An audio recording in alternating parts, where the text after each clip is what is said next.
નમસ્કાર, દૂરદર્શન સમાચારમાં આપનું સ્વાગત છે. હું છું નિર્મિત આપની સાથે અને શરૂઆત કરીશું હેડલાઇન્સથી.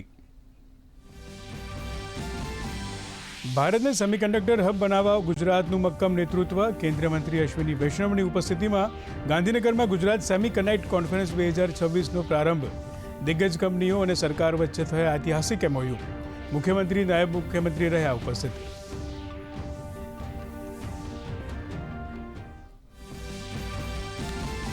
ગુજરાત બનશે ટેકનો હબ. મુખ્યમંત્રીએ 2026થી 31 માટે જાહેર કરી નવી STI નીતિ. ગુજરાતમાં સંશોધન માટે 1000 કરોડનું સ્વદેશી અનુસંધાન ફંડ જાહેર. 2030 સુધીમાં 1 લાખ કુશળ સંશોધકો તૈયાર કરવાનું રાજ્ય સરકારનું લક્ષ્ય.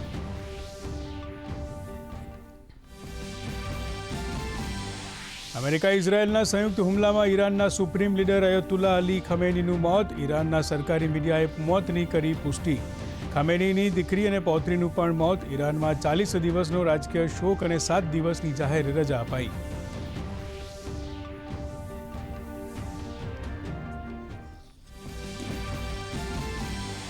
ઈરાનમાં અસ્થાયી લીડરશીપનો કરાયો નિર્ણય. રાષ્ટ્રપતિ, ન્યાયપાલિકા પ્રમુખ અને ગાર્જિયન કાઉન્સિલના 1 દિવસ સદસ્યનો સમૂહ બનાવાયો. સુપ્રીમ લીડરની અસ્થાયી જવાબદારી આ સમૂહને સોંપાઈ.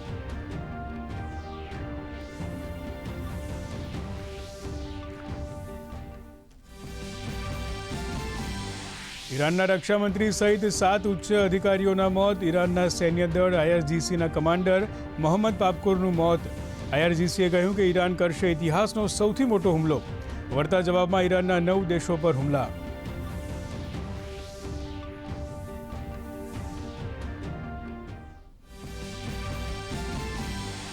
કેન્દ્રીય નાગરિક ઉડ્ડયન મંત્રાલયે આંતરરાષ્ટ્રીય ઉડાનો પર થયેલા પ્રભાવની કરી સમીક્ષા. 2 માર્ચ સુધી ખાડી ક્ષેત્રના ઉચ્ચ જોખમી વિસ્તારમાં હવાઈ ક્ષેત્રથી બચવાના કર્યા આદેશ.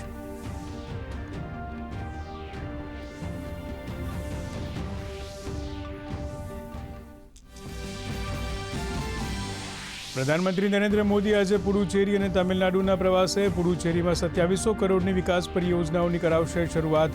તો તમિલનાડુમાં મદુરાઈમાં 4400 કરોડના પ્રોજેક્ટનું કરશે ઉદ્ઘાટન. PM જનસભાને પણ કરશે સંબોધન.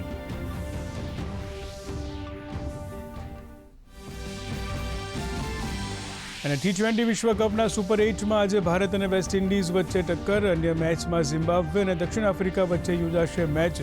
ગઈકાલે યોજાયેલી મેચમાં પાકિસ્તાનની શ્રીલંકા સામે જીત છતાંય T20 વર્લ્ડ કપમાંથી થયું બહાર.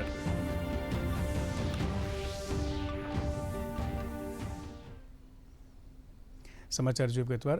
ગુજરાત સરકાર વર્ષ 2026થી 2031 માટે નવી સાયન્સ, ટેકનોલોજી અને ઇનોવેશન પોલિસી જાહેર કરી છે.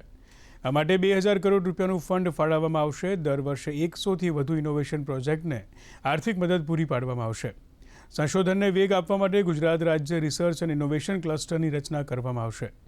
પોલિસીનો મુખ્ય ઉદ્દેશ સ્કિલ્ડ માણસો તૈયાર કરવાનો છે, જેના ભાગરૂપે 2030 સુધીમાં 1 લાખ સ્કિલ લેબર તૈયાર કરવાનું આયોજન છે. साथियों, अब हमें भविष्य के लिए तैयार होना होगा. टेक्नोलॉजी में भी यूनिक आइडियाज पर काम करके लीड लेनी होगी. हमारा लक्ष्य होना चाहिए आने वाले 10 वर्षों में भारत नए स्टार्टअप ट्रेंड्स और टेक्नोलॉजी में दुनिया का नेतृत्व करे. Aligning with Honorable Prime Minister Shri Narendra Modi's vision of Vikasit Bharat at 2047 through technological leadership and Atmanirbharta. The dynamic leadership of the Honorable Chief Minister Shri Bhupendra Bhai Patel and Honorable Deputy Chief Minister Shri Harsh Sanghvi. Gujarat aims to become a global powerhouse in innovative research and emerging technologies. With guidance from the Honorable Minister of Science and Technology, Shri Arjun Bhai Modwadia, the Department of Science and Technology, DST, has crafted a comprehensive science, technology and innovation policy for 2026-2031. Through the Swadeshi Anusandhan Fund, Gujarat is making a landmark investment of rupees 1,000 crore, fueling the development of indigenous technologies, establishing science and technology clusters, and nurturing 100,000 proficient researchers by 2030. This pioneering policy charts Gujarat's course to enhance scientific engagement, propels R&D initiatives, encourages IPR creation and fosters an innovation-led economy. A strong and responsive governance and implementation architecture of good cost anchors this policy, enabling a transformative journey where science, technology and innovation become powerful engines of collaborative, inclusive and sustainable growth. મુખ્યમંત્રી ભૂપેન્દ્ર પટેલના નેતૃત્વમાં ગાંધીનગરમાં Gujarat semi connect conference 2026નો પ્રારંભ થયો છે. આ conference ગુજરાતને ભારતના સિલિકોન ગેટવે તરીકે પ્રસ્થાપિત કરશે અને રાજ્યની ઇકોસિસ્ટમ સજ્જતા પ્રદર્શિત કરશે. આ કોન્ફરન્સ દરમિયાન semiconductor grade chemicals, memory modules અને R&D સેન્ટર માટે સેમિકન્ડક્ટર ક્ષેત્રની અગ્રણી કંપનીઓ સાથે મહત્વપૂર્ણ MOUs થશે. મુખ્યમંત્રીની ઉપસ્થિતિમાં જાપાન અને તાઇવાન જેવા દેશો સાથે ઉચ્ચસ્તરીય રાઉન્ડ ટેબલ બેઠકો યોજાશે, જેનો ઉદ્દેશ ગ્લોબલ સપ્લાય ચેઇન અને કૌશલ્યવર્ધન માટે આંતરરાષ્ટ્રીય ભાગીદારી મજબૂત કરવાનો છે. India's total export, a state which is contributing, which is handling more than 40% of India's total cargo, a state which is having ecosystem, a state which is leader in manufacturing diamonds, textiles, engineering, pharmaceuticals and many other fields. I welcome you all to the land of immense opportunity, emotions, to the land of Gujarat. ઈરાનના સરકારી મીડિયાએ ઈરાનના supreme leader અયાતુલ્લા Ali ખામેનીના મોતની પુષ્ટિ કરી છે. ખામેનીની પુત્રી અને પૌત્રી પણ ઇઝરાયેલના હુમલામાં મૃત્યુ પામ્યા છે. ઈરાનમાં 40 દિવસનો રાજકીય શોક અને 7 દિવસની રજા જાહેર કરવામાં આવી છે. આ પહેલાં ઇઝરાયેલ અને અમેરિકાના ઈરાન પરના હુમલા બાદ અમેરિકી રાષ્ટ્રપતિ ડોનાલ્ડ ટ્રમ્પે ઈરાનના સુપ્રીમ લીડર અયાતુલ્લા અલી ખામેનીના મોતનો દાવો કર્યો હતો. ટ્રમ્પે પોતાના સોશિયલ મીડિયા પ્લેટફોર્મ ટ્રુથ પર પોસ્ટ કરતા લખ્યું કે ખામેનીનું મોત ઈરાનના લોકો માટે ન્યાય અને તેમની જનતા માટે પોતાના દેશને પુનઃપ્રાપ્ત કરવાની સૌથી મોટી તક છે. આ તરફ ઇઝરાયેલના પ્રધાનમંત્રી બેન્જામિન નેતન્યાહુએ પણ ખામેનીના મોતનો દાવો કર્યો હતો. નેતન્યાહુએ ટેલિવિઝન પર પ્રસારિત પોતાના સંબોધનમાં જણાવ્યું કે સૈન્ય અભિયાન બાદ ખામેની સાર્વજનિક રીતે નજરે પડ્યા નથી, જેના કારણે તેમના મોતની સંભાવનાઓ વ્યક્ત કરવામાં આવી રહી છે. આ દરમિયાન ઈરાની સરકારી મીડિયાએ પુષ્ટિ કરી કે અમેરિકા અને ઇઝરાયેલના હુમલામાં ખામેની, તેમની પુત્રી અને પૌત્રીનું મોત થયું છે.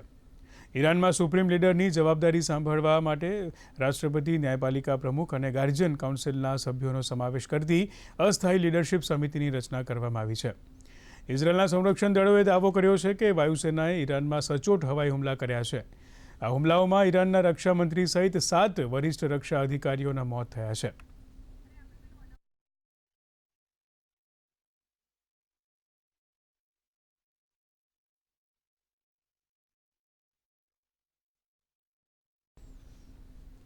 દર્શક મિત્રો, ગાંધીનગર મહાત્મા મંદિરે સેમી કનેક્ટ કોન્ફરન્સ ચાલી રહી છે. આવો નિહાળીએ જીવંત પ્રસારણ. Each and every state will have so many universities and colleges where the students get trained in semiconductor design, semiconductor manufacturing, semiconductor testing, semiconductor validation, and that creates the huge opportunity, the huge continuous stream of opportunity for our youth. That's our focus in Semicon 2.0. Friends, this long journey, I thank all the participants in this journey, and I would especially thank the AI Summit investment commitments which have come, $250 billion investments in infra layer, and $17 billion in deep tech VC funding. The second one is more important than the first one because that is going to develop, that is going to create those next round of deep tech startups which our country deserves to bring in the world. The way our Honorable Prime Minister has provided tax incentives up to 2047. Have you heard of any other country which has given policy certainty, and these times are very interesting times. Policy certainty is something which is so very important. Till 2047, we have tax incentives for data centers. And that means the entire world's data can now come to India. We have a very strong IT industry in our country. The IT industry knows how enterprise architecture works. So the IT industry, which provided software services in the past, can now provide AI-based services going forward. The same IT industry which can go into a banking company, go into an insurance company, go into a manufacturing company, go into a logistics company, understand the architecture and provide the technology services. That IT industry can now provide the AI-based services. The foundation for bringing the entire data of the world to India has been laid by our Prime Minister in the budget, where incentives up to 2047 have been given for setting up data centers. I'll request Gujarat also to take this big opportunity, because you have surplus power, you have clean power, and the commitment and the willpower, more as important as the clean power, it is the willpower which makes things move, that is there in the government of Gujarat. So take this opportunity of bringing data centers to Gujarat. This trio of AI, semiconductor and electronics manufacturing, and just to share with you, electronics manufacturing used to be just about 2 lakh crore, 2 trillion rupees industry just a decade ago. Now it is 12 trillion rupees industry, 12 lakh crore rupees worth industry, and 2.5 million people are employed in it. 25 lakh persons are employed in the electronics manufacturing industry. And it is growing at CAGR of 20% plus. It's an exponential growth in electronics manufacturing, with components, with materials, with capital equipment, with final products, with finished goods. Practically the entire ecosystem is coming to India, and that is going to take the next phase of growth in the coming 3 to 4 years. So be a part of that, be a part of this trio of AI, semiconductor and electronics manufacturing. Friends, thank you so much for being a part of this journey. This journey has just begun. The next few years are going to be the years of growth in electronics, semiconductors and AI. Thank you very much. Once again, wish you all the very best. Thank you. Thank you very much, sir, for your visionary and inspiring address. Your leadership continues to power India's semiconductor transformation journey. Gujarat आज भारत के semiconductor ecosystem में सबसे आगे खड़ा है और इसकी प्रेरणा हमारी प्रगतिशील नीतियों, विश्व स्तरीय बुनियादी ढांचे और निर्णायक शासन से मिलती है। इस परिवर्तनकारी यात्रा के नेतृत्व में एक ऐसे नेता है जिनकी दूरदर्शिता ने गुजरात को वैश्विक तकनीकी निवेश के लिए सबसे पसंदीदा डेस्टिनेशन के रूप में स्थापित किया है। मैं अत्यंत सम्मान के साथ गुजरात के माननीय मुख्यमंत्री श्री भूपेंद्र भाई पटेल जी को उनके विशेष संबोधन के लिए आमंत्रित करती हूं। आइए तालियों से उनका स्वागत करें।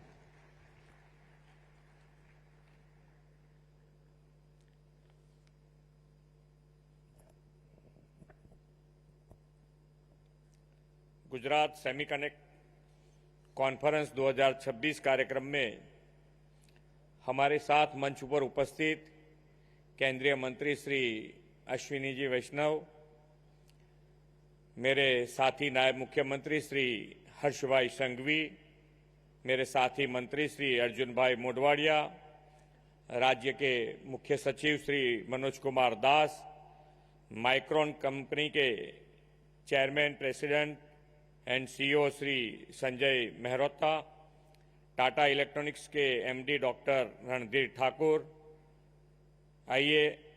आईएसएम के CEO Shri Amitesh Kumar Sinha, CG semi private limited के chairman Shri Girish Chandra Chaturvedi, semi global के प्रेसिडेंट और सीईओ श्री अजीत मनोचा, काइनेक टेक्नोलॉजी के एमडी श्री रमेश कानन, उद्योग विभाग के अधिक मुख्य सचिव Shrimati Mamata Verma, science and technology विभाग के सचिव श्रीमती पी भारती, सभी आमंत्रित अतिथिगण, प्रेस मीडिया के मित्र, सभी को मेरा नमस्कार।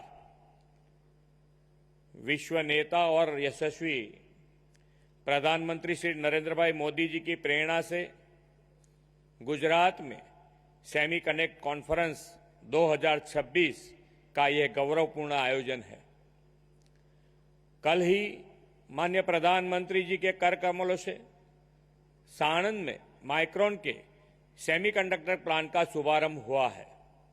आज इस कॉन्फ्रेंस के माध्यम से हमने भारत के टेक्नोलॉजी युग को रिवॉल्यूशन का शंखनाद किया है।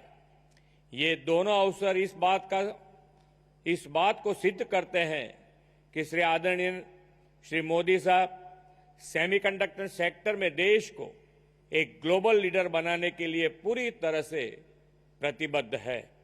आदरणीय श्री मोदी जी के विजन से 21वीं सदी का भारत आज semiconductor, AI, deep tech, machine learning जैसे क्षेत्र में अपनी वैश्विक भूमिका को और मजबूत बनाने के लिए तेजी से आगे बढ़ रहा है।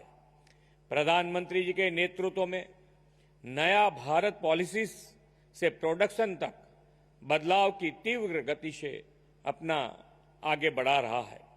आज से शुरू हो रही सेमीकनेक्ट कॉन्फ्रेंस 2026 भी भारत के ग्रोथ इंजन गुजरात को tech engine of the world बनाने का संकल्प है। इस कॉन्फ्रेंस से गुजरात एक मैसेज देना चाहता है। गुजरात में पॉलिसी स्टेबिलिटी है, ट्रांसपेरेंसी है, ईज ऑफ डूइंग बिजनेस है और डेवलपमेंट के लिए पॉलिटिकल विल भी है।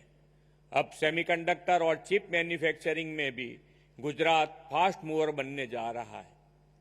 आज विश्व में सेमीकंडक्टर क्षेत्र के विकास के नए स्थान, नए पार्टनर्स और नए अवसर तरासे जा रहे हैं। प्रधानमंत्री श्री मोदी जी के नेतृत्व में पॉलिसी मेकिंग, टेक्नोलॉजी आधारित विकास को प्राथमिकता और ईज ऑफ डूइंग बिजनेस के कारण भारत ग्लोबल कंपनीज की पहली पसंद बना है। जब विश्व के निवेश भारत में इन्वेस्टमेंट के लिए आते हैं तब उनकी फर्स्ट चॉइस गुजरात रहती है, क्योंकि श्री मोदी जी के नेतृत्व में गुजरात डेवलपमेंट का रोल मॉडल है।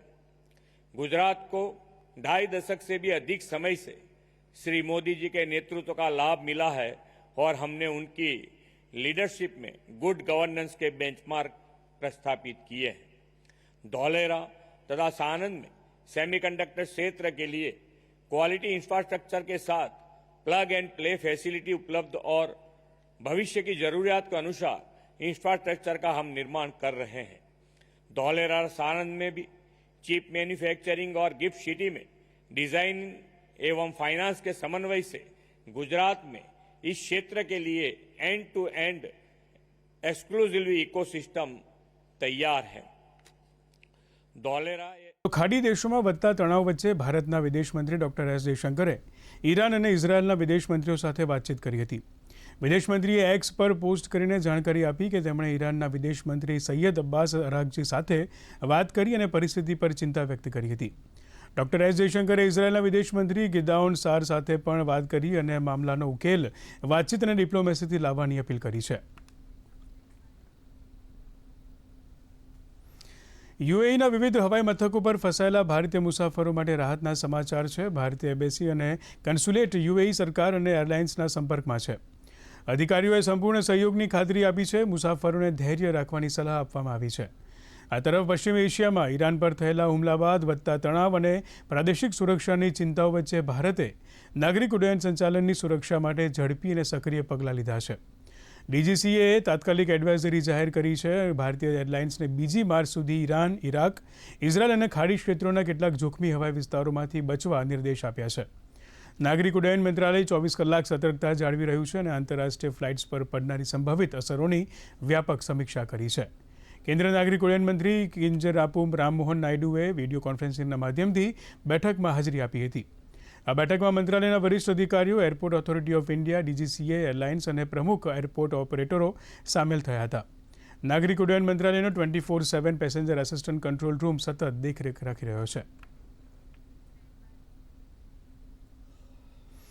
પ્રધાનમંત્રી નરેન્દ્ર મોદી આજે પુડુચેરીની મુલાકાત લેશે. પ્રધાનમંત્રી પુડુચેરીમાં 2,700 કરોડ રૂપિયાથી વધુની વિવિધ વિકાસ કાર્યોનું ઉદ્ઘાટન કરશે.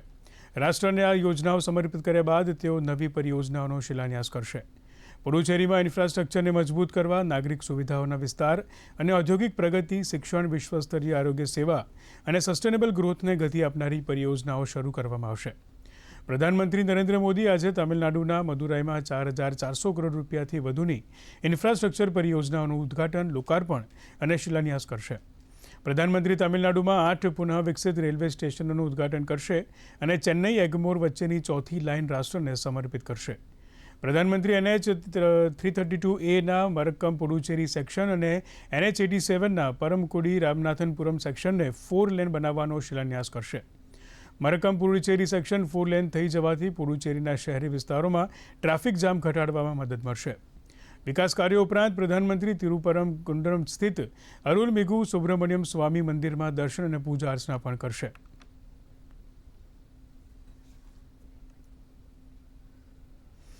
વડોદરામાં ફિટ ઇન્ડિયા અંતર્ગત યોજાયેલી 10 કિલોમીટરની સાયક્લોથોનમાં 600થી વધુ વિદ્યાર્થીઓ અને વાલીઓએ ઉત્સાહભેર ભાગ લીધો હતો. આ સાયક્લોથોન યોજવાનો મુખ્ય હેતુ બાળકોને મોબાઈલથી લતથી દૂર રાખી તંદુરસ્ત જીવનશૈલી તરફ વાળવાનો હતો. વિદ્યાર્થીઓ, વાલીઓ અને સન્ડે ઇન સાયકલ ક્લબના સભ્યો જોડાયા હતા. સાયક્લોથોન શરૂ કરતા પહેલા ફિટનેસ માટે ઝુમ્બા ડાન્સનું આયોજન કરવામાં આવ્યું હતું.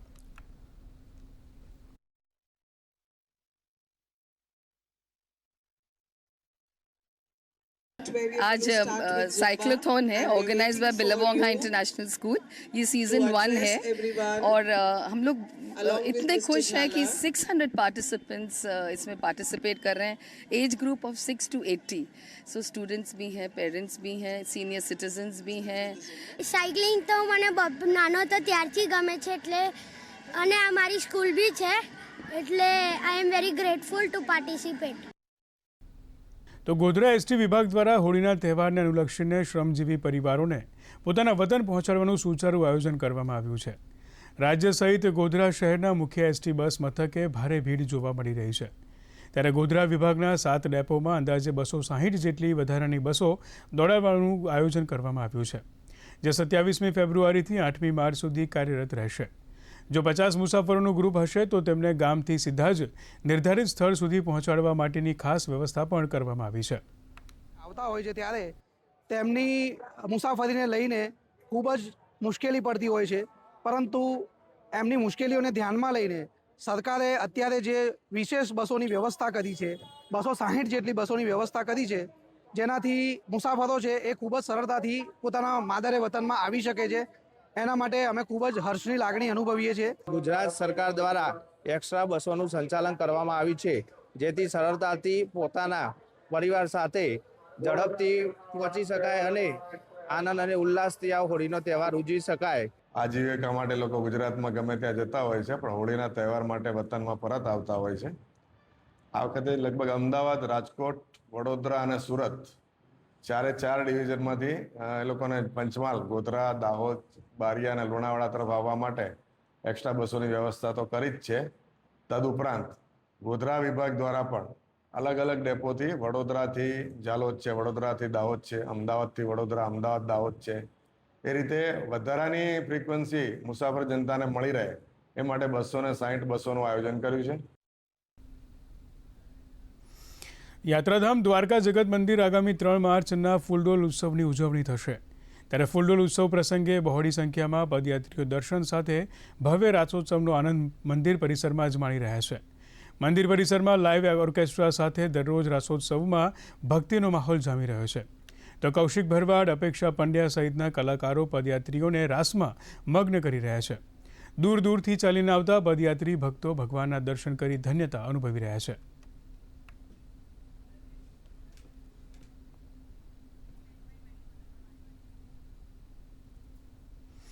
T20 વર્લ્ડ કપની છેલ્લી સુપર 8 મેચ આજે ભારત અને વેસ્ટ ઇન્ડિઝ વચ્ચે સાંજે 7 વાગ્યાથી રમાશે. કોલકાતાના ઈડન ગાર્ડન્સમાં ટોસ સાંજે 6:30 વાગે થશે.